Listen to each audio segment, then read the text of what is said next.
Exactement. Alors, Erev Tov, tout d'abord, ce cours, on va essayer de le faire, Be'ezrat Hashem, pour la Refoua Shelema d'abord de notre ami Aaron Ben Avraham, de notre ami Malkiel Ben Mazal Chana, que Kadosh Baruch Hu, il lui donne une très bonne Refoua Shelema. Malkiel Ben Mazal Chana, s'il vous plaît, priez pour lui.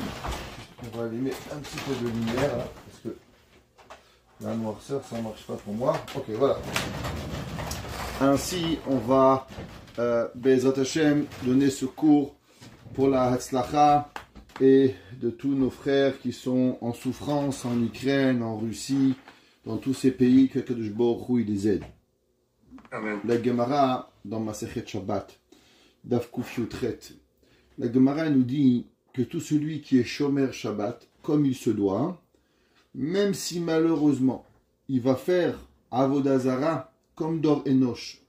Dor Enosh, c'était la première fois dans l'histoire de l'humanité où les humains, ils ont plus cru à Dieu. Il faut comprendre, on n'est pas longtemps après que Kadosh Baruch Hu, il a créé le monde. Adam Arishon, il a vu Kadosh Baruch Hu littéralement. Littéralement, il a vu Hachem. Adam Arishon avant le Chet, c'était pas comme vous et moi. Adam Arishon avant la faute, il était plus grand qu'un malach. Le Midrash il nous enseigne que les malachim, au moment où ils ont vu Adam Arishon, ils ont pensé qu'il y avait Akadosh Baruch Hu quelque part qui s'est réduit, de la même façon que Akadosh Baruch Hu, il a réduit son pouvoir et sa gloire pour créer le monde.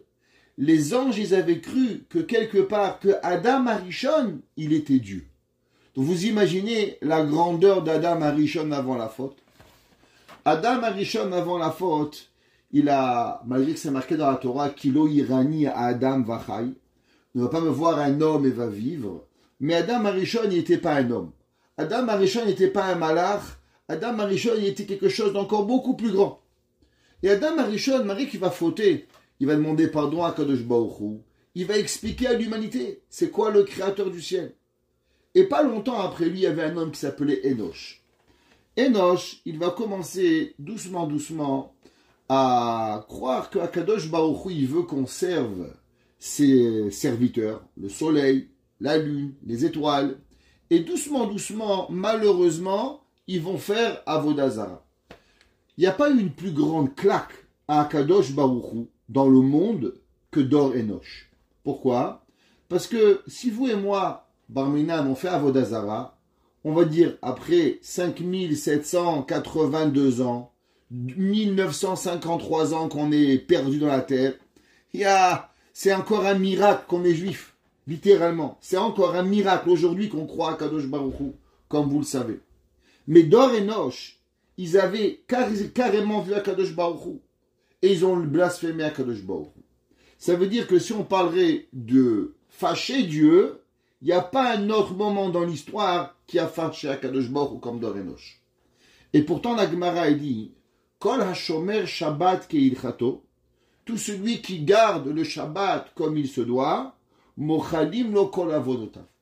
On lui pardonne tous ses averot. Hassai Chachamim nous disent, vous savez, on est à la veille d'une guerre mondiale. On est à la veille d'une guerre atomique, c'est pas moi qui le dis, c'est tous les médias. Monsieur Poutine, il a menacé de bombarder l'Europe à coups de missiles nucléaires. Et là, on se pose tous une question. Comment on veut s'en sortir? Comment on va s'en sortir de tout cela? Alors, vous pouvez croire que vous allez rentrer dans un bunker, vous pouvez croire que vous allez faire A, B, C, D, mais croyez-moi, il n'y a rien qui va nous sauver. La seule chose qui va nous sauver, la Gemara dit Kol hashomer Shabbat keilchato. Tout celui qui garde le Shabbat comme il se doit, matzilinoto, on le sauve michevlo shel Mashiach. Ça veut dire quoi? Faire le Shabbat. Le Mishnah Bura, il ramène dans la Hagdama, dans la préface du Sefer HaCharedim, et il dit, comme tout dans la vie, si vous voulez avoir un permis de conduire, vous devez passer, vous savez conduire, vous devez avoir un permis de conduire, il faut passer le code. Après, au Canada, il y a un premier examen, vous avez une licence, après vous avez un an d'apprentissage, Et après, vous pouvez conduire. Et après, encore pendant 2 ans, vous avez un demi-permis de conduire. Jusqu'à que vous allez en Amérique, vous êtes apprenti conducteur jusqu'à 21 ans. Il y a certains États qu'à partir de minuit, vous ne pouvez même pas conduire jusqu'à l'âge de 21 ans. Vous n'êtes pas encore un chauffeur agréé. Shabbat, il y a 39 melachot. Dans les 39 melachot, il y a 1550 dérivés. Entre les melachot des Horaïta, entre les melachot des Rabbanan, entre les dérivés de la Torah, entre les dérivés des Rabbanan, entre les knas que Chachamim ils ont interdits, et tous les isurim des Rabbanan. Comment un homme il se lève un jour et dit moi je suis shomer Shabbat. C'est bien, tu fais un effort. Chaque chose, Dieu préserve. Un homme il fume 4 cigarettes par jour. Shabbat il en fume 2. Il s'arrête de fumer 2 pour Hachem, malgré ça doit fumer. Mais Borelem va le récompenser. J'ai pas dit que c'est pas lui de fumer 2 cigarettes. J'ai jamais dit ça. J'ai un homme qui fait le moindre effort pour Hachem. Akadosh Baruch Hu, il va récompenser. Mais est-ce que parce que je fais un effort, je m'appelle être shomer Shabbat? Un homme, il dit, moi, je sais bien conduire. J'ai conduit du karting. Est-ce que je peux conduire une voiture, mon fils? Le karting, c'est un jeu. La voiture, ça vaut 50 000 $. Il y a des personnes qui traversent, c'est des enfants. Tu vas les tuer. Tu dis, mais papa, mais tu sais, j'ai bien roulé avec ma voiture électrique. Mon fils, c'est pas pareil. Chaque effort, Akadosh Baruch Hu, il paye. Mais pour qu'Akadosh Baruch Hu, il puisse nous aider et qu'on puisse vraiment savoir, on doit connaître les lois de Shabbat. Maintenant, il y a 2 façons de connaître les lois de Shabbat. Il y a des gens qui sont là, permis ou interdits. Ils prennent des lois et ça fait 20 ans qu'ils apprennent l'Ilchot Shabbat. Quand je vous dis 20 ans, je suis gentil, bémet. Ils vont à tous les cours de l'Ilchot Shabbat.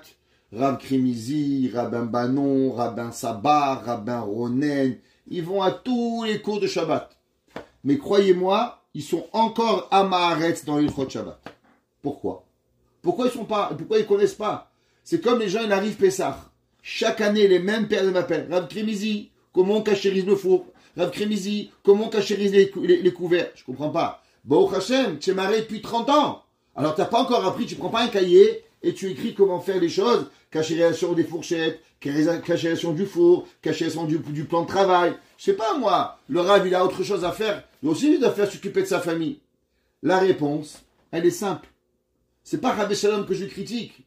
C'est que les gens, ils apprennent le permis et l'interdit, mais ils vont pas dans le plus loin. À comprendre le fonctionnement de la halakha. Comment ça fonctionne à Torah? C'est pourquoi c'est permis. Pourquoi c'est interdit? Comment on va essayer de comprendre? Alors bien sûr, je vous dis pas qu'il faut être un posek. Je vous dis pas que demain vous allez ouvrir un bedin d'Ilchot Shabbat. Mais au moins, que des questions vous allez réfléchir, savoir qu'est-ce que c'est un Keli Rishon, un Keli Sheni, un Bichoul, qu'est-ce que ça veut dire, Yavesh, Lach, et ainsi de suite. Alors, dans Ilchot Shabbat, bien sûr, vous savez, la Gemara a dit qu'il y avait un jour, un moment, où il n'y avait pas de machloket. Il y avait un jour dans le peuple juif, et je pense que c'est la chose la plus belle qu'il y avait jamais eu, c'est que le peuple juif n'avait pas de machloket. Une halakha. Séfarades, Ashkenaz, Marocains, même les Tunisiens, ils étaient d'accord. Même, imaginez-vous, les Tangérois, même eux, c'est vrai, ils sont compliqués, mais même eux, ils arrivaient à être d'accord avec tout le monde. Il y avait une Torah. La Gemara nous dit, le jour où on a commencé à voir Shmaya et Aftalion, on a eu les Zougot, Bet Shammai et Bet Hillel, ça a créé des sessions dans le peuple juif. Et il y a eu malheureusement certains qui ont dit permis, certains qui ont dit interdit. Et là, malheureusement, ça a créé de la machloket. À savoir, qu'est-ce qu'on fait? Il y a beaucoup de différences entre les séfarades et les ashkénazes. Alors, trouvez un rave qui va vous dire exactement le même cours que vous avez. Je ne pense pas que vous allez trouver. Je ne pense pas que vous allez arriver à avoir un shiur où vous allez écouter exactement tout ce que vous avez appris. Principalement, dans le cours qu'on va essayer de faire, plus que de vous dire permis ou interdit, droit ou pas le droit, on va essayer de vous apprendre des concepts. De façon à ce que ces concepts-là, ils vont vous rester pour tous les cours où vous allez apprendre. Bezat Hashem. Si un jour on décide d'arrêter ou vous d'arrêter de partir en Israël, vous allez avoir des concepts qui vont être avec vous pour la vie entière. Et c'est ça le plus important. Le plus important, il y a un proverbe qui dit en français, à un enfant, tu lui donnes du poisson, à un adulte, tu lui apprends à pêcher. Alors, beaucoup de monde vous ont donné du poisson. Ce que je vais essayer de faire à partir dans les prochaines semaines, c'est de vous apprendre à pêcher pour que vous appreniez à savoir comment ça fonctionne. Première chose qu'on va apprendre, plusieurs personnes sont venues m'ont appelé, Rav Kremzi, vous faites le cours, commencez par tel halakha, Baruch Hashem, on est 20, 45 avis, croyez-moi, chacun avec son avis, donc on a décidé, avec votre permission, de commencer avec Ilchot Bishul. Pourquoi on commence avec Ilchot Bishul? Parce que dans les lois du Bishul, il y a beaucoup de concepts qui vont nous être donnés, et Bezrat Hashem, après qu'on aura fini Bishul, avec le temps que ça va prendre, alors on continuera dans d'autres halachot et on ira dans Amiral et Akum, avec parler tout ce qu'on a le droit et pas le droit de demander à un goy durant Shabbat. Et on va voir que dans Bishul même, il y a aussi énormément de Amiral et Akum qui va venir. Première halakha qu'il faut savoir dans Ilchot Bishul. Bishul, ça veut dire cuire. Ça veut dire quoi, cuire? Cuire, c'est, bien sûr, on va apprendre à combien de degrés, Yad Solededbo. Chaque mois que je vais vous en prendre, Be'ezrat Hashem, un mot en hébreu, je vais essayer de vous donner la définition et je vais essayer de vous expliquer pourquoi on en est arrivé à cela. Exemple, on va prendre la première définition dans Ilchot Bishul, ce que vous allez entendre souvent, Yad Soledet Bo. Traduction, la main qui se brûle. Alors, comment on détermine Yad Soledet Bo? Un exemple. Alors, il y a les mamans, par exemple, elles peuvent toucher 150 degrés. Vous les voyez, les grand-mères, elles rentrent dans le four, elles prennent le chose dans l'huile bouillante, elles le retournent. Toi, tu comprends même pas comment ça arrive. Vraiment, elles touchent les plaques chaudes. Alors, la Kha, elle dit, par comment on établit? C'est quoi? Comment on va établir le Yad Soledet Bo? Un bébé à 20 degrés. Un homme à 18 degrés, c'est déjà, ça lui brûle. Sa femme, 100 degrés, ça lui brûle pas. Comment on va établir? Alors, pour pouvoir établir certaines règles, il nous faut des preuves ilchatiot. Il nous faut certaines preuves qu'on puisse avoir et se baser dessus pour pouvoir y arriver. Le Rav Shlomo Zalman Auerbach, il a établi que le Yad Soledet Bo ne peut pas être moins que 45 degrés Celsius. Pourquoi il est arrivé à ce chiffre de 45 degrés Celsius? La réponse elle est la suivante. Il y a dans la halakha une she'ela, à savoir quand par exemple le shochet il fait la shechita. Okay. Maintenant, la première vache, la deuxième vache, c'est pas sûr qu'elle est cachère. Malgré qu'on a tué la vache, il faut encore la vérifier. Non, c'est possible que le shochet il a fait shechita d'une vache. Après, il va faire 2, 3, 4. Et c'est possible que la première, elle n'est pas cachère. La deuxième, elle est cachère. La troisième, elle n'est pas cachère. La quatrième, elle est cachère. Un exemple, je parle. Alors demande à halakha, comment se fait-il que le couteau qui a coupé la première vache, si maintenant la première vache, elle n'est pas cachère, alors le sang, c'est chaud. Alors automatiquement, il devrait rendre le cou au moins de l'animal pas cachère. Comment se fait-il qu'on peut tuer 10 animaux, 30 animaux, avant d'aller vérifier ce qui va se passer? On devrait peut-être cachériser le couteau entre chaque animal pour ne pas rendre interdit le cou de l'animal. La Gemara elle dit, à cause que le cou de l'animal, il n'est pas Yad Soledet Bo. La Gemara dit parce que le sang, au moment où le flux du sang, il va passer dans le cou de l'animal, tu vas jamais trouver un Yad Soledet Bo. Le Rav Shlomo Zalman Auerbach, il dit, ok, allons voir tous les animaux cachers. C'est quoi l'animal cachère? Que le sang, il est le plus élevé en température, et malgré cela, la Gemara, elle nous dit que c'est pas Yad Soledet Bo. Le Rav Shlomo Zalman est parti à la recherche de tous les animaux cachers. Et il a trouvé que les pigeons ont le sang le plus chaud. Et les pigeons, leur sang est à 45 degrés. Et la Gemara, elle nous dit qu'aucun animal cachère, leur sang dans le cou est à 45 degrés. Est à Yad Soledet Bo.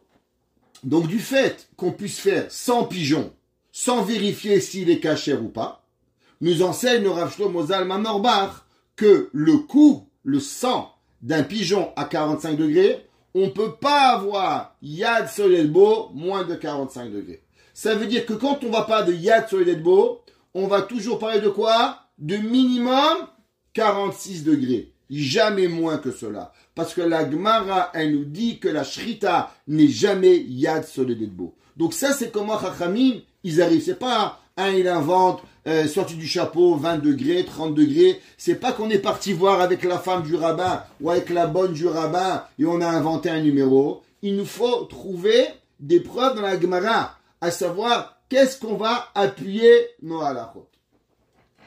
Deuxième concept qu'il faut apprendre. Dans la Torah, et on va voir dans la halacha elle est basée dans le Shulchan Aruch, basée sur 3 principes. Le premier principe, c'est que Rabbi Yosef Karo, quand il a dû faire son Shulchan Aruch, qu'est-ce qui a poussé Rabbi Yosef Karo à écrire un Shulchan Aruch?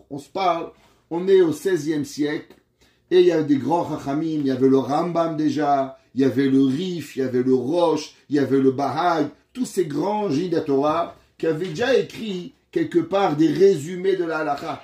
Qu'est-ce qui a fait que le Shulchan Aruch Rabbi Yosef Karo, il a voulu écrire un livre où il va trancher la halakha pour tout le monde? Malgré qu'il y a des connotations dans le Shulchan Aruch du Rama, Rabbi Moshe Isterlitz, qui a écrit des connotations ashkénazes, mais en 90%, il faut savoir, le Shulchan Aruch et le Rama, ils sont d'accord. Et le Shulchan Aruch, il avait voulu écrire un livre pour tout le monde. Qu'est-ce qui s'est passé? Le Shulchan Aruch Rabbi Yosef Karo était à Izmir. Vous savez qu'il habitait en Turquie. Et un jour, il y a une femme, Shabbat matin, elle est arrivée au Beth Midrash.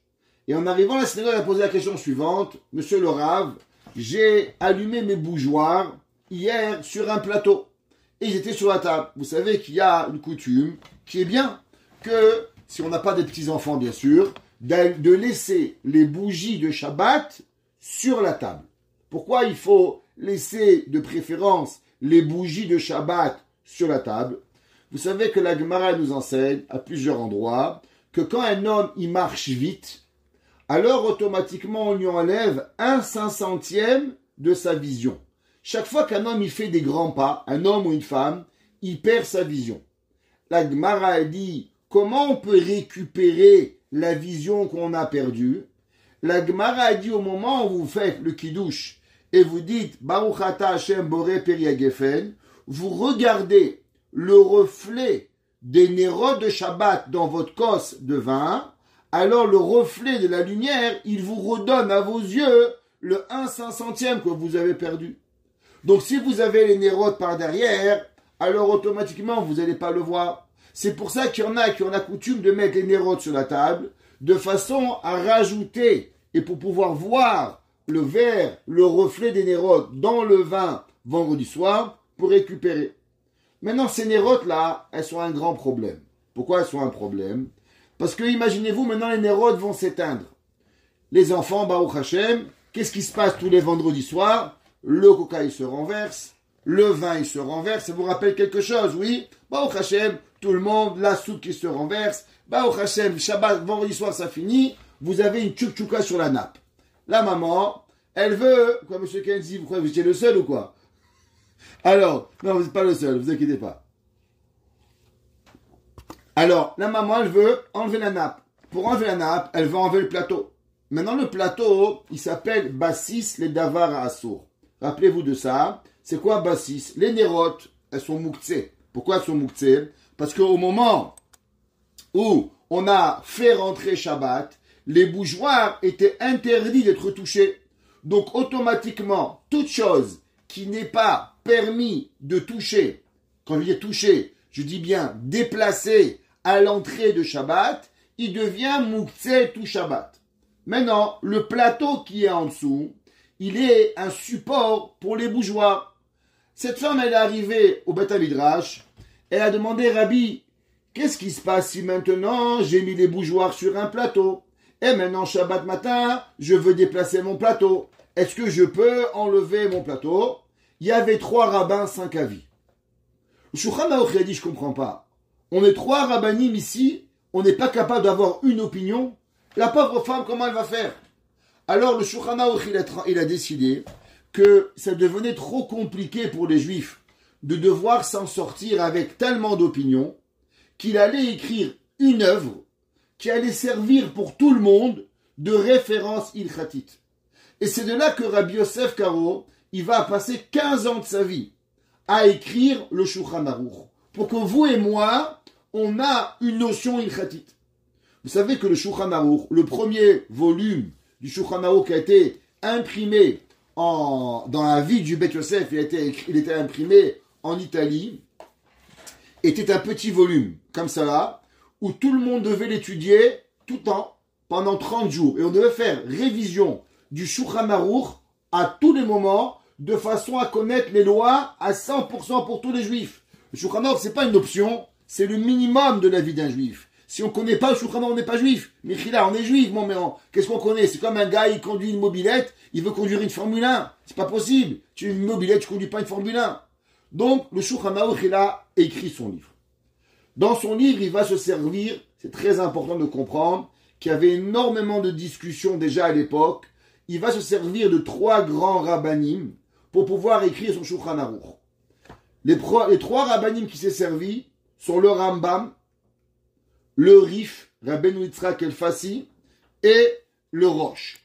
Alors, il faut savoir qu'il a choisi ces 3 grands maîtres, le Rif, qui était la dernière lignée des Géonim, le Rambam, qui a écrit sur toute la Torah, et le Rosh, Rabbeinu Asher, qui était aussi Rav, d'abord allemand, qui va venir en Europe, chez les Sfaradim au Maroc. Ça a créé, cette façon d'écrire le Shulchan Aruch, une grande polémique. Pourquoi ça a créé une polémique? Il y avait d'abord le Rama, Rabbi Moshe Isterlitz. Il a dit que du fait que le Rambam et le Rif sont 2 séfarades, faut le savoir, et que le Rambam, il a appris chez l'élève du Rif, donc en vérité, il n'y a pas 2 opinions, mais il n'y a qu'une opinion. 1. Numéro 2, c'est la même lignée de pensée, et aussi, il n'a pas rapporté dans ses livres, il a pris 2 séfarades contre un ashkénaze. Donc, à la base, le Shulchan Aruch, il était biaisé, et il n'allait trancher que à travers les séfarades. Et il n'allait pas vraiment faire une équivalence séfarade et ashkénaze. C'est pour ça que le Rama, il va discuter souvent, et il va dire que là on est d'accord, là on n'est pas d'accord, parce qu'il va rapporter les coutumes ashkénazes. Donc Bezrat Hashem, à travers les cours, on rapportera les coutumes séfarades, et on essaiera de rapporter aussi les coutumes de nos frères ashkénazes. Mais comprendre comment ça marche, pourquoi on a eu des machloquettes séfarades et ashkénazes qui sont arrivés. Autre concept qu'il faut apprendre, on va apprendre une règle.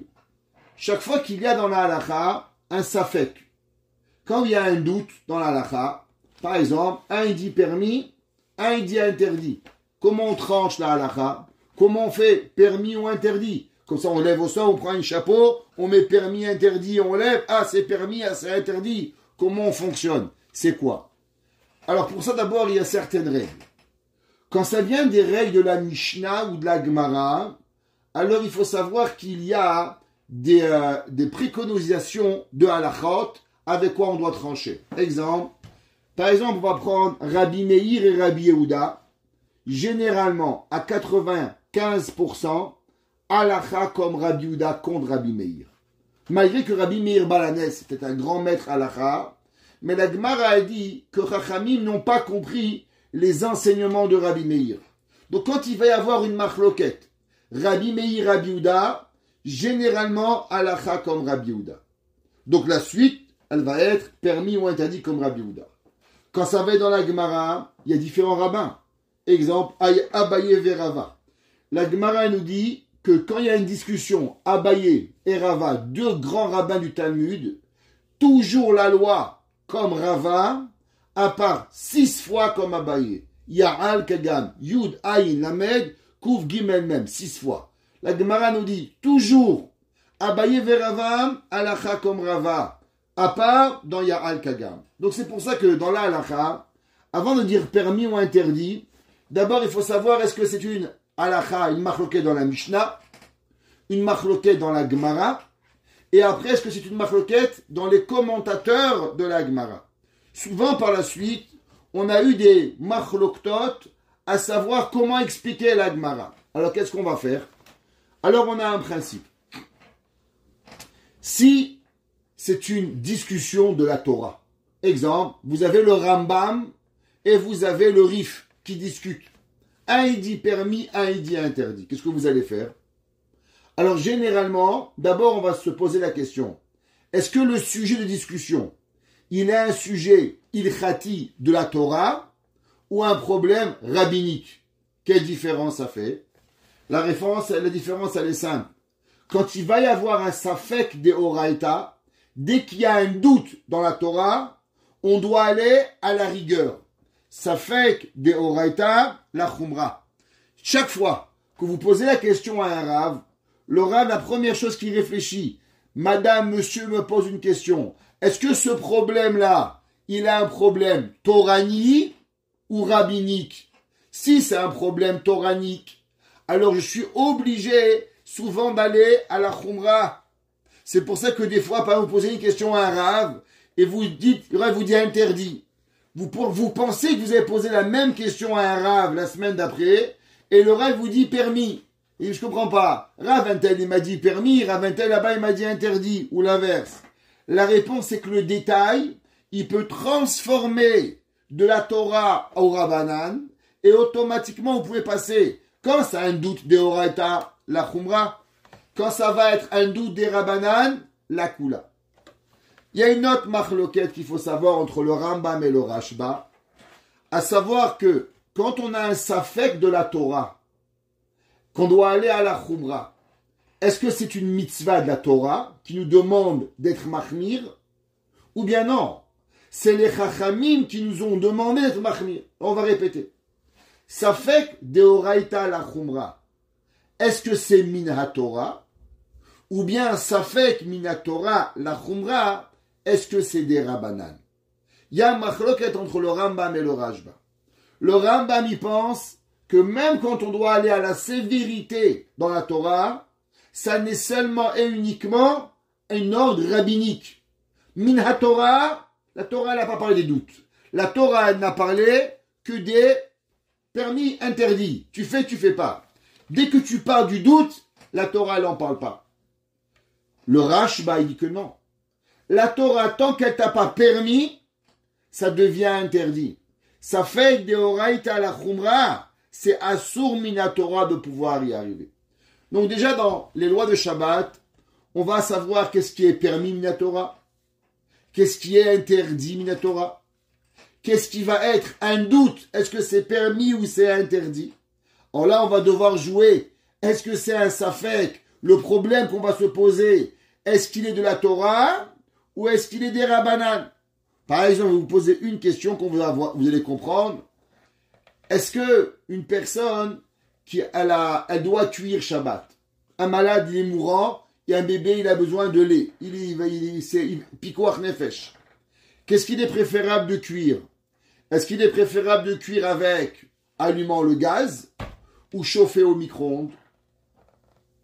Quelle différence? Les deux, ça va être chaud. Les deux, ça va chauffer. La réponse, elle est là. Si on dit que chauffer au micro-ondes n'est qu'un interdit rabbinique, pourquoi? À cause que la façon de chauffer à travers un système qui va tourner, il n'est pas un système de la Torah. Durant la Torah, il n'existait pas les micro-ondes. Donc maintenant qu'il y a des ondes qui font chauffer ou bien qui vont cuire, ça ne devient qu'un problème rabbinique. Ce n'est pas un problème toranique. Je ne parle pas dans le bichoul. Je ne parle pas dans l'électricité qu'on va voir. C'est un autre problème. Est-ce que l'électricité, c'est de Oraïta ou de Rabbanan? Mais ça ne fait pas de différence. Parce que quand vous allumez votre four électrique ou vous allumez votre micro-ondes, vous avez fait les deux la même interdit. Maintenant, il y a un deuxième interdit qui va se passer. Ça va être la cuisson. Alors, est-ce qu'il faut cuire d'une façon toranique ou d'une façon rabbinique? Là, c'est important de savoir qu'est-ce qui est permis par la Torah et qu'est-ce qui est interdit par la Torah. Pourquoi? À cause que même si on a le droit pour un malade de cuisiner Shabbat, seulement vous avez déjà appris souvent dans beaucoup de cours que le jour du Shabbat, il n'est jamais permis il est seulement repoussé. Et je vais expliquer. Quand il nous est permis de transgresser Shabbat pour une raison, est-ce que le Shabbat, on dit Hutra? Rappelez-vous ce mot. Hutra. Que veut dire Hutra? C'est qu'il est permis. C'est comme si il n'y a pas de Shabbat. Exemple. Une maman, elle doit accoucher. Elle doit prendre la voiture. Elle est obligée, elle va pas rester accoucher à la maison. Est-ce qu'on dit maintenant, ben voilà, depuis maintenant, madame, allez, contraction tous les 5 minutes. Elle doit aller à l'hôpital. Ça va prendre maintenant 15 minutes. Est-ce que pendant ce laps de temps, il n'y a plus de Shabbat? Le Shabbat n'existe plus. Et on peut faire tout ce qu'on a besoin de faire. De la façon qu'on l'on veut. C'est parce qu'on met une pause sur le Shabbat. Vous savez, raconter une petite blague. Parce qu'on a, dans un cours, ça y est, il faut toujours raconter une petite blague. La Gemara dit que Rabat, il avait toujours une petite blague. Il y avait un jour un rabbin. Il y avait un jour des élèves. Ils ont dit, moi, mon rabbin, il est un grand rabbin. Il a dit, pourquoi? Il dit, un jour, il n'y avait pas de pluie. Mon rabbin, il a prié, la pluie, elle est venue. Un rabbin, un élève, il a dit, moi, mon rabbin, il est un plus grand. Il y avait un jour, une femme, elle n'avait pas d'enfant. Il a béni, elle a eu un enfant. Il dit, moi, mon rabbin, il est encore plus grand. Il dit, pourquoi? Il dit, parce qu'un jour, mon rabbin, il marchait dans la chaleur, il avait chaud, il a dit, Shabbat, stop, il a pris un taxi. Ok? Alors, ça n'existe pas. Alors, est-ce qu'on peut couper le Shabbat? Est-ce qu'il peut avoir une pause pendant 15 minutes, 20 minutes qu'il n'y ait plus de Shabbat? Ça s'appelle Hutra. Ou bien je dis non. Shabbat, il est toujours là. Seulement, tu as droit de dérouilla. Tu as le droit de pousser. D'arrouille, pousser le Shabbat. Quelle différence ça fait? La différence, ça fait, est-ce que tu dois minimiser les transgressions du Shabbat, ou bien il n'y a plus de Shabbat, c'est fini. C'est comme maintenant. Quelqu'un me dit, j'ai Rabbi Kremizi un malade en face, on est dimanche, je prends mes affaires d'Atsala, je vais, je m'occupe, je ne me pose pas la question, qu'est-ce que je fais pas, comment je fais, pourquoi? Parce que tout est permis, c'est dimanche. Alors, est-ce que quand je vais sauver la vie de quelqu'un, ça s'appelle Hutra, il n'y a plus de Shabbat, le Shabbat, il est complètement mis de côté, ou bien je dis non, il est drouillard, il est juste poussé. Donc, puisque tu pousses le Shabbat, alors il faut savoir pousser le Shabbat dans le minimal possible et pas dans le maximum possible. Exemple, tiens, à cuire avec un micro-ondes ou à cuire avec un gaz, la halakha, elle va être de cuire avec le micro-ondes. Bien sûr, si c'est possible, et ça va prendre plus de temps. Pourquoi? À cause que le micro-ondes, il est des rabananes. Tandis que cuire avec du gaz ou du feu, c'est des oraïta. Donc on doit savoir dans les mélachot de Shabbat, qu'est-ce qui est de la Torah et qu'est-ce qui est des rabananes. De façon, si j'ai besoin, pour une XY raison, à savoir qu'est-ce qui est permis. Un autre exemple. Bien sûr, on n'a pas le droit de demander à un goy de faire quelque chose Shabbat. Je ne vais pas demander au goy, s'il te plaît, arrose mon gazon. Pas de problème. Mais maintenant, j'ai un enfant qui a besoin de lait. Et pas, il me reste encore un biberon. Dans 2 heures, j'aurai plus de lait. J'ai besoin d'avoir du lait maternel pour mon bébé. Alors, est-ce que j'ai le droit, moi, de prendre ma voiture et d'aller à la Khaélé, que si Béhémet, il n'y a plus de lait, bien sûr tu as le droit d'aller. Si le bébé, il hurle à la mort, il a faim, tu prends ta voiture, tu vas acheter du lait. Si c'est marchable, tu vas marcher. Pourquoi un bébé qui mange pas, il peut mourir? Mais maintenant, si tu as la frécha à la maison, t'as ta bonne, qu'est-ce qui est préférable? De demander à Madame Frécha ou à la voisine, Geneviève, d'aller acheter du lait ou de le faire toi-même? Toi, quand tu vas transgresser Shabbat, c'est une halakha deoraita. Quand maintenant le goy ou la goya va le faire, c'est une halakha des rabanan. Donc on doit savoir, chaque fois, chaque melacha, est-ce qu'elle est de la Torah ou elle est des rabanan? Pourquoi? Pour pouvoir, en cas où j'ai besoin de transgresser les halachot, pourquoi? Pour sauver une vie, parce que j'ai un besoin, j'ai un malade, savoir exactement qu'est-ce qui est permis. Alors on répète, Hutra, permis. Trouya, posé. Safek de Oraita, la Khumra. Safek des Rabanan, la Kula qui va venir nous arriver. Si c'est ainsi, on peut commencer nos halachot de Shabbat. Il y a, première halakha, alors on va essayer de lire. Les lois, elles sont écrites dans le Shulchan Aruch, les lois de Bichoul. Comme ça, vous allez pouvoir vous retrouver. Elles sont dans le Shulchan Aruch Orach Chaim, chapitre 318. C'est là-bas qu'elles sont les lois de Shabbat. Le Shulchan Aruch, il écrit la chose suivante. Et vous l'avez devant vous. Amevachel Beshabbat. Maintenant, souvent, où on se perd un petit peu, c'est la halakha qu'on va apprendre et qui est très important et qui est le début des lois de Shabbat, mais qui peut nous arriver très souvent à tous. C'est ce qu'on va appeler les henot mima'aseh Shabbat. Qu'est-ce que ça veut dire? Qu'est-ce qui se passe si quelqu'un, par exprès ou sans faire exprès, il a transgressé Shabbat pour vous? Et je vais expliquer.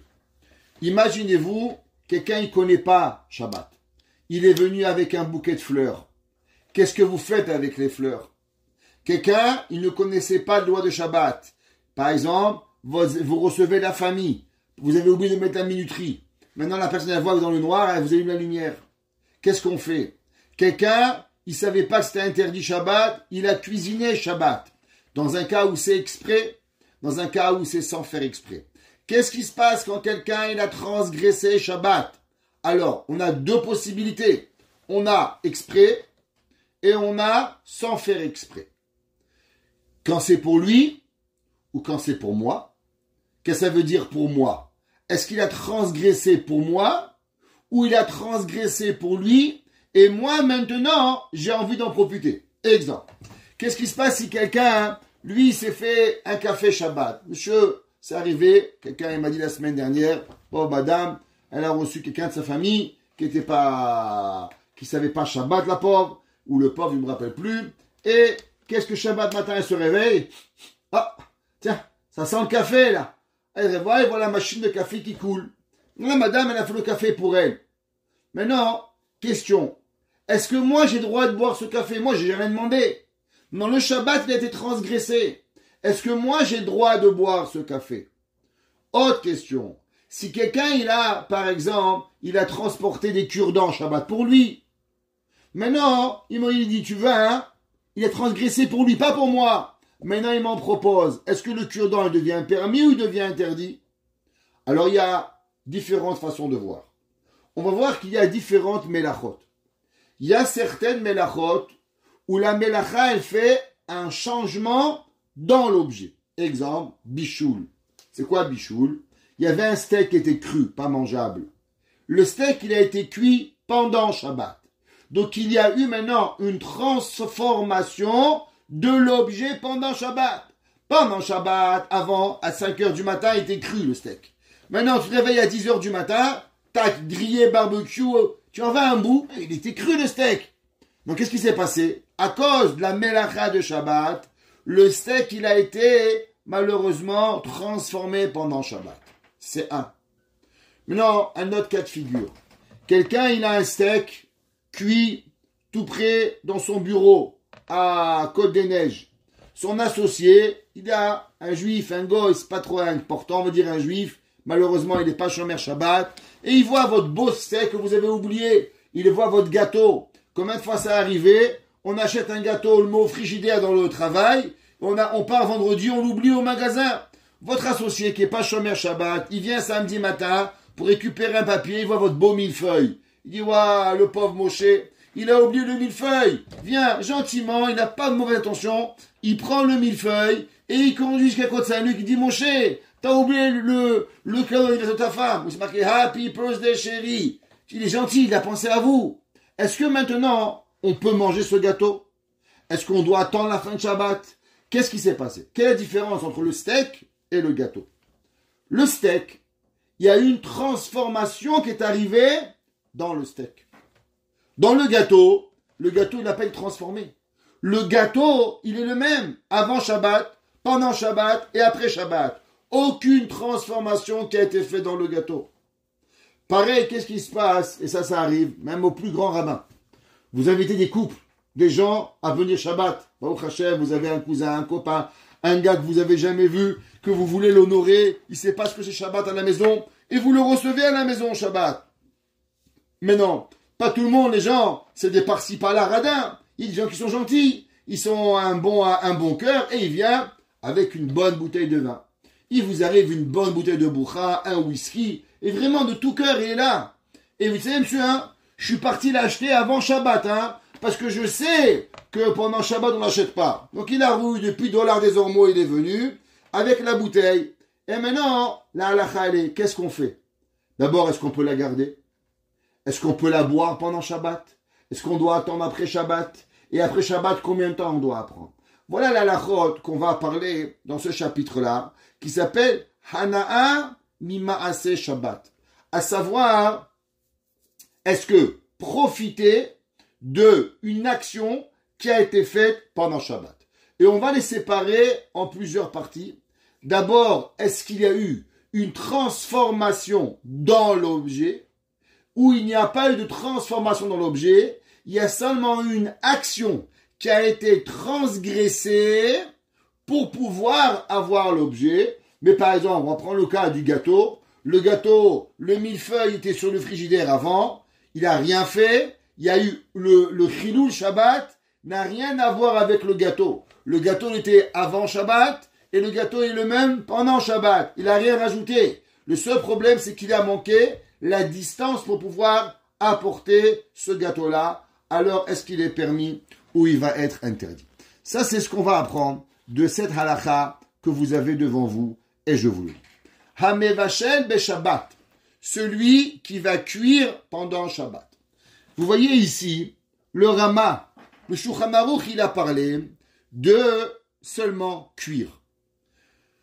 Le Rama, Rabbi Moshe Isterlitz, si un jour vous voulez apprendre un peu à étudier, ça vaut la peine. Quand le Rama, il ramène des annotations dans le Shulchan Aruch, il y a deux façons. Ou bien, il ramène juste il rajoute quelque chose. Ou bien, il va le rajouter avec un mot, Yesh Omrim. Que veut dire Yesh Omrim? Alors, dès qu'il dit Yesh Omrim, ça veut dire qu'il discute du Shulchan Aruch. C'est là qu'il y a une machloket, séfarade, généralement, ou ashkenaz. Dans le cas où le Rama, il ne dit pas, il y en a qui disent, juste il rajoute ou il explique, ça veut dire qu'il ne discute pas sur le Shulchan Aruch, il va seulement expliquer ou donner une explication de ce qui a été écrit. Parce que ici, par exemple, on pourrait croire qu'il y a une machloket. Pourquoi? Le Shulchan Aruch, il dit Hamevashel, celui qui cuit, il parle d'aucune autre melacha. Mais le Rama, il vient et dit non. Ou bien, chez Asa Achad Mish'ar Melachot, qu'il a fait une des autres melachot. Donc on voit que si on ne connaît pas la fonction du Rama, on aurait pu dire ok, le Shulchan Aruch parle que de Bichoul et les Ashkenazim de tout. Quand en vérité c'est pas vrai. Il n'y a pas de machloket, séfarade et ashkenaz. La halakha elle est pareille et le Rama il a seulement expliqué la halakha. De quoi on parle? Et là c'est très important à lire cette phrase. Bémézid, quelqu'un qui a fait exprès.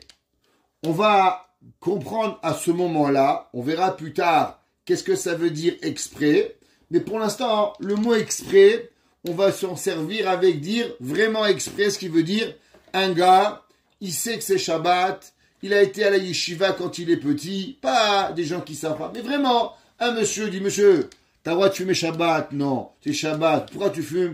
Moi, je veux pas, ça m'intéresse pas, Dieu préserve. Il n'y en a pas beaucoup des gens comme ça, mais il y a des gens où, malheureusement, ils sont pas intéressés. Donc, quelqu'un qui connaît Shabbat, qui sait que c'est Shabbat, et qui a transgressé le Shabbat exprès.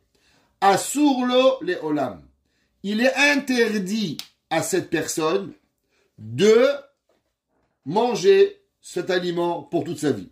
Vous allez me dire, Rabbi, mais s'il a cuisiné Shabbat, qu'est-ce qu'on s'en fout? Qui va écouter les rabbins? La réponse, elle est, qu'est-ce qui se passe si quelqu'un il a cuisiné Shabbat? Ok? Il a mis au micro-ondes, il a mis au congélateur. Exemple, il s'est fait 50 boulettes tunisiennes. Pendant Shabbat, il a fait des boulettes. Bon, le pauvre, il n'est pas là. Dimanche, il a écouté un cours de rabbin Citruc. Il a écouté un chiour de je sais pas qui. Il a fait tchouva maintenant. Et bon, Hachem, lundi, mardi, mercredi, il arrive maintenant vendredi. Et il veut manger ses boulettes. Il dit, c'est pas grave. J'ai les boulettes de la semaine dernière. Et maintenant, il lui vient une question en tête. Waouh! Mais les boulettes que j'ai fait dans mon congélateur, elles ont été faites pendant Shabbat dernier. Est-ce que maintenant je peux les manger pour le prochain Shabbat? ou bien pour le vendredi. Maintenant, il veut devenir Shomer Shabbat. Maintenant, il veut faire Teshuvah. Dit le Shulchan Aruch, Bemezid, Asur lo le'olam. Une personne, si elle a transgressé Shabbat, elle a cuit durant Shabbat, ce qu'elle a cuisiné lui devient interdit. Qu'elle fait tchouva, pas tchouva, qu'elle est devenue Rabbi Meir Balanes s'il faut, ou Rabbi Akiba, c'est pas important. Elle a plus le droit de manger ses boulettes. Bien sûr, c'est possible qu'elle va pas nous poser la question, mais si elle nous la pose, ça devient interdit. Oula acherim. Maintenant, qu'est-ce qui se passe pour les autres? Maintenant, elle a cuisiné les boulettes, et maintenant, samedi soir, elle arrive, et elle vous amène ses boulettes. Permis ou interdit?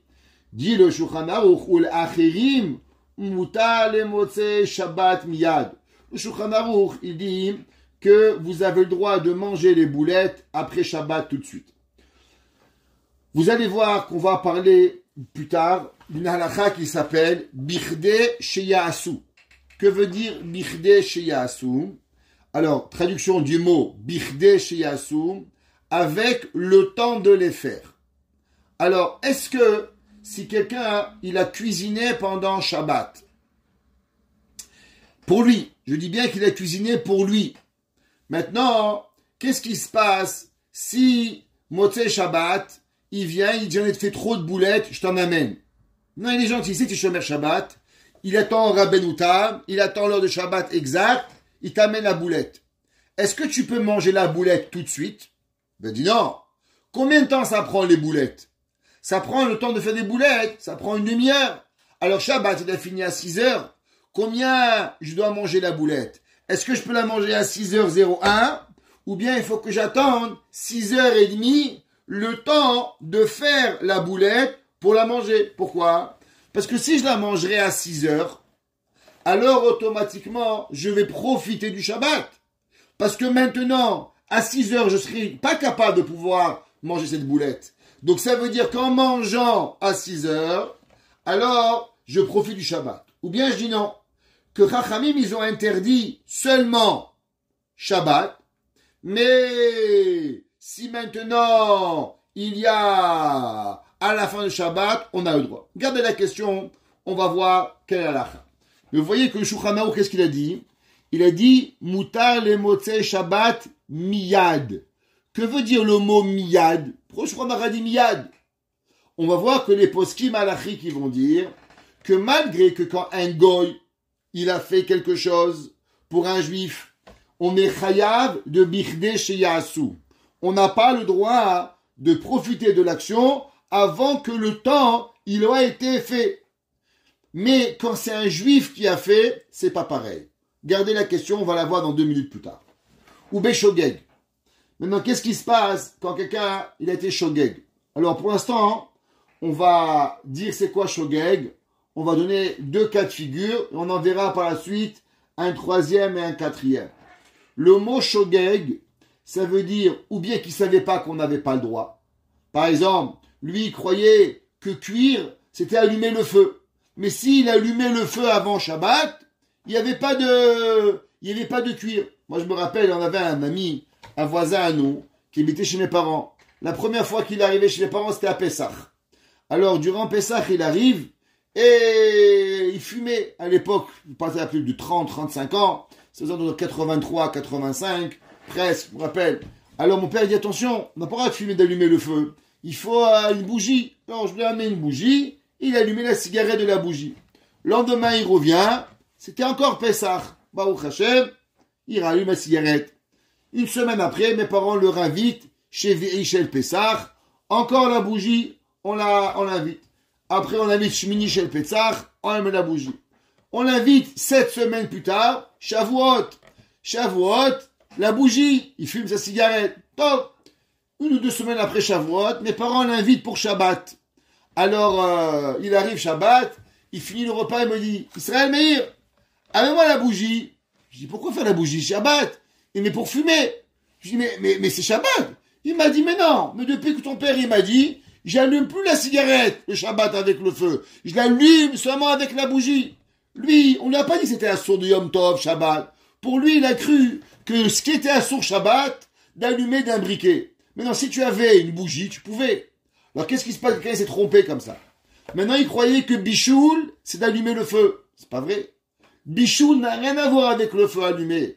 S'il y a un feu qui est allumé et tu mets dessus, tu es Chaya Bichoul. Bichoul, c'est pas important. Est-ce que le feu il est allumé ou le feu il est éteint? Si tu allumes le feu, tu es Chaya Bichoul Mav'ir, faire du feu. Si tu cuis, même avec un feu qui est déjà allumé, c'est Chaya Bichoul Mevachel. Un deuxième interdit. Ça veut dire une personne qui cuit pendant Shabbat, combien de melachot il fait? Minimum 2 melachot.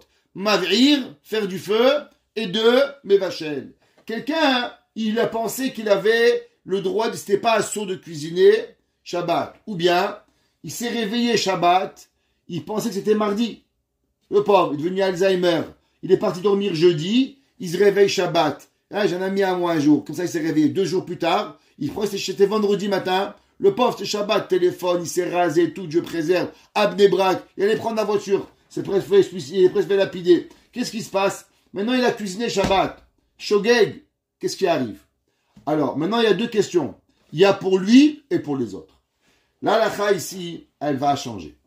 Beshogeg, Asur Bobayom. Moi, je pensais qu'on était vendredi. J'ai cuisiné. J'ai pas le droit de manger tout Shabbat.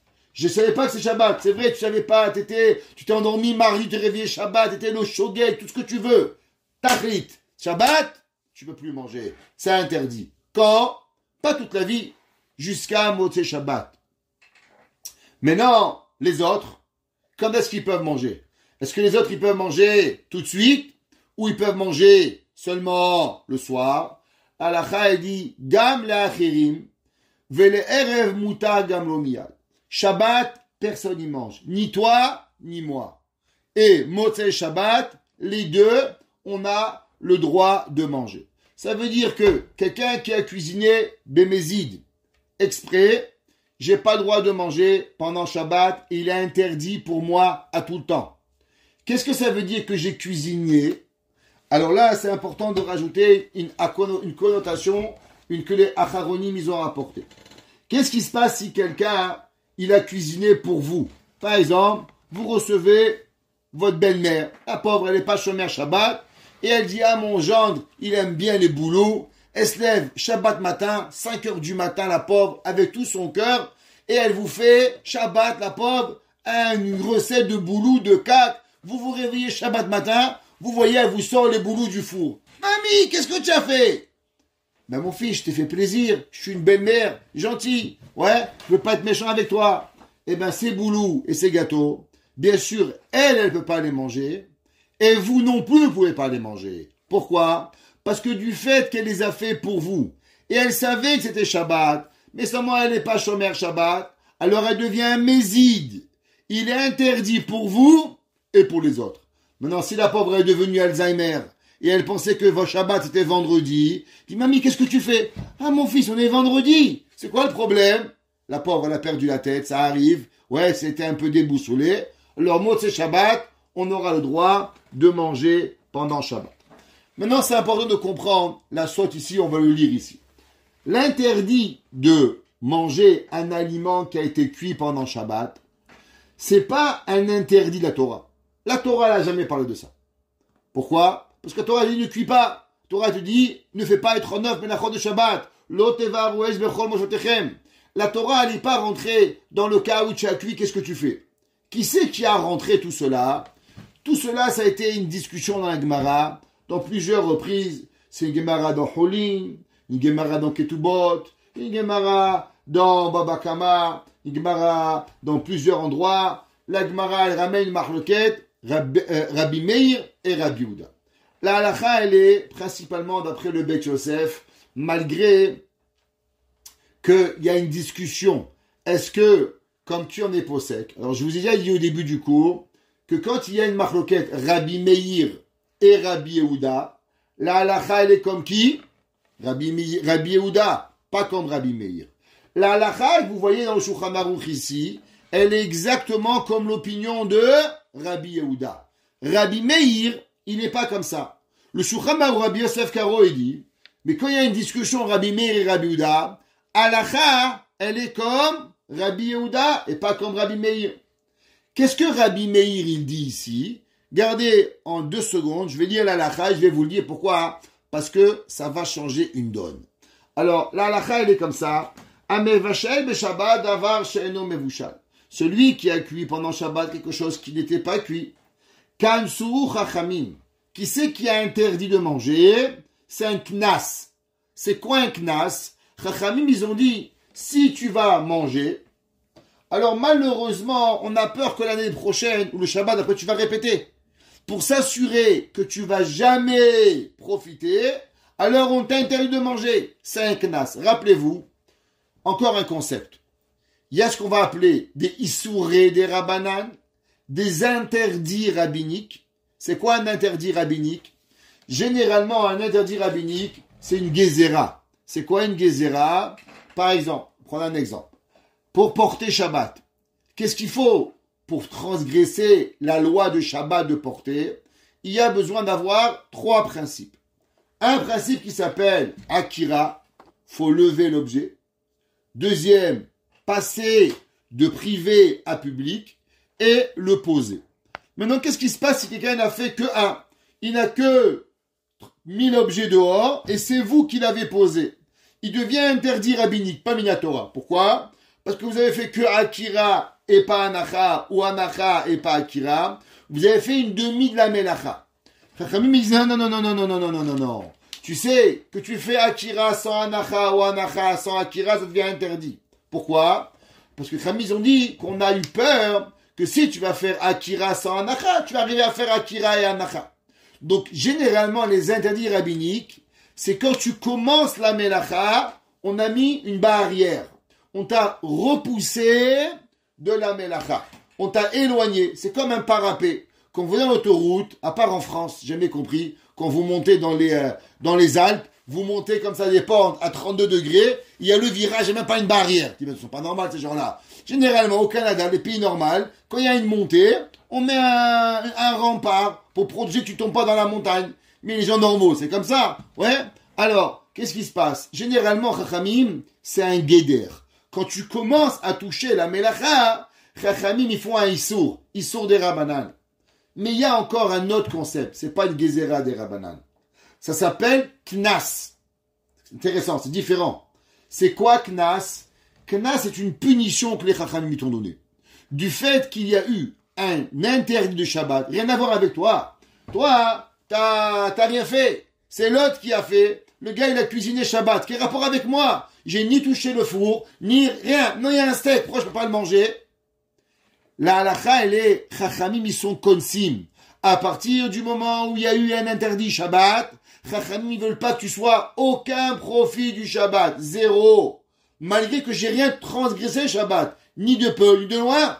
Ça s'appelle un knas Chachamim. Ve'asru le'echol et oto atavshil beShabbat. On peut pas le manger dans Shogeg ou dans Mézid.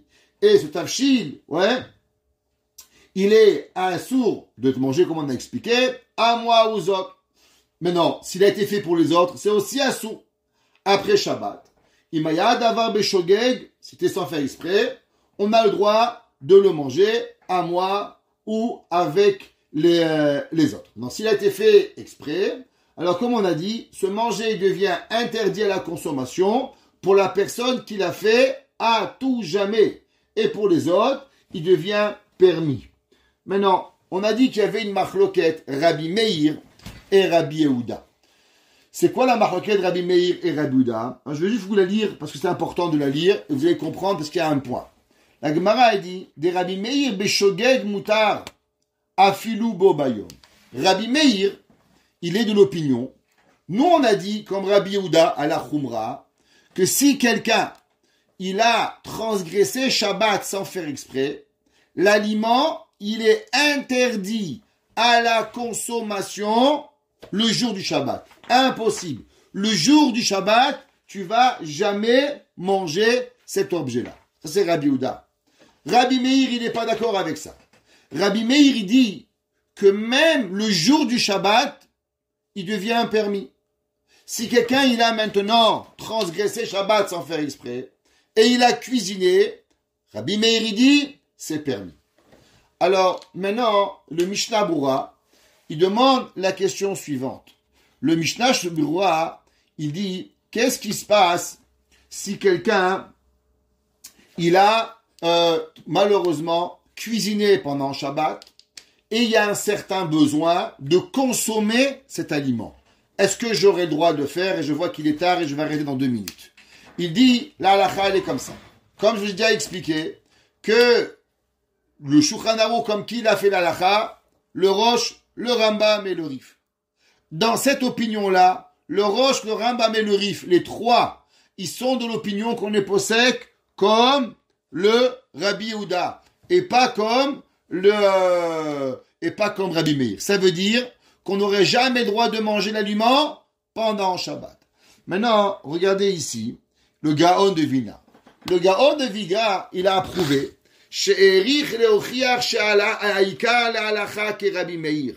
il dit le Gaon de Vilna, c'est faux. Vous savez comme qui est l'halakha ici? Comme Rabbi Meir. Une des preuves du Gaon, comme j'ai expliqué, du fait que c'est un derabanan, et généralement quand c'est un doute, un marloquet derabanan, comme qui on va à la coulante. Donc puisque maintenant c'est un safei dans les derabanan, est-ce que c'est permis ou interdit? On devrait aller à la koula, on devrait permettre qu'un homme qui a cuisiné sans faire exprès pendant Shabbat, il nous devrait être permis d'être consommé pendant Shabbat. Et comme ça que Béhémet, le Gaon de Vilna, il permet. Comme ça, Béhémet aussi, le Rav Shlomo Kluger, il ramène au nom du Gaon de Vilna. Le Mishnah Berurah, il a ramené l'opinion du Gra, qui pense comme Rabbi Meir, et qu'il a dit qu'en cas de besoin, un homme a le droit de faire. Exemple, s'il y a un besoin énorme, alors on aurait le droit d'avoir à consommer. Le Rav Obadia Yosef, il est un peu sceptique sur cette halakha-là. Le Rav Obadia Yosef, il dit que je sais pas où c'est permis. Il dit ici, Velo yadati minayin lo lomar ken bedat Shulchan Aruch. Il y a un livre qui s'appelle le Menuchat Ha'ava. Le Menuchat Ha'ava, c'est un Rav tunisien qui s'appelle le Rav Levi, la yeshiva de Kisser Hachamim. Il a dit qu'on peut être possède comme le Mishnah Berurah, comme les Ashkenaz, que dans ce cas-là, s'il y a un besoin, alors on aurait le droit de manger un aliment qui aurait été cuit béchogeg pendant Shabbat. Il dit le Rav Obadia Yosef, je ne sais pas d'où ils ont trouvé cette halakha-là. Depuis quand halakha comme Rabbi Meir? Rabbi Meir et Rabbi Yehuda, halakha comme Rabbi Yehuda, le Rambam, le Rosh, le Rif, le Yamsheh Shlomo, tous les poskim, ils ont tranché que c'est interdit. Qu'est-ce qui arrive? Béhémet, c'est que le Chazon Ish aussi l'a posé la halakha comme ça. Il a demandé, mais il a dit qu'en cas de shogeg, on pourrait être permis et on a le droit de le faire. Halakha, qu'est-ce qu'on fait? Halakha, permis ou interdit? Alors dans l'halakha, on va encore apprendre un principe de halakha qui s'appelle qu'est-ce qui se passe quand il y a un autre snif? C'est quoi un autre snif? C'est que des fois, il y a seulement un doute, permis ou interdit. Mais s'il y a encore une autre raison pour avoir besoin de cette chose-là, alors on rajoute cette raison plus cette raison et on va arriver à permettre. Par exemple, qu'est-ce qui se passe s'il y a un enfant qui a un besoin?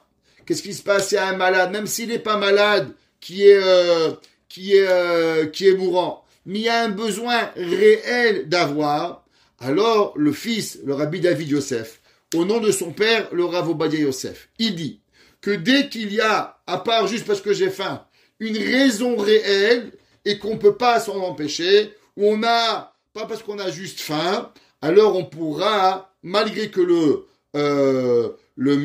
Chazon Ish, le Shevet HaLevi, le Rav Wosner, ils sont un peu sceptiques sur cette halakha-là, mais du fait que c'est quoi? Un safek des Rabbanan, et que safek des Rabbanan la koula, donc si quelqu'un il a un besoin particulier d'un produit qui a été cuisiné pendant Shabbat, malgré que le Shulchan Aruch il a interdit généralement, mais s'il y a un besoin réel, donc dans ce cas-là, il sera permis non seulement pour les Ashkenazim, mais même pour les Séfaradim, quand le repas ou l'aliment a été cuisiné béchogé.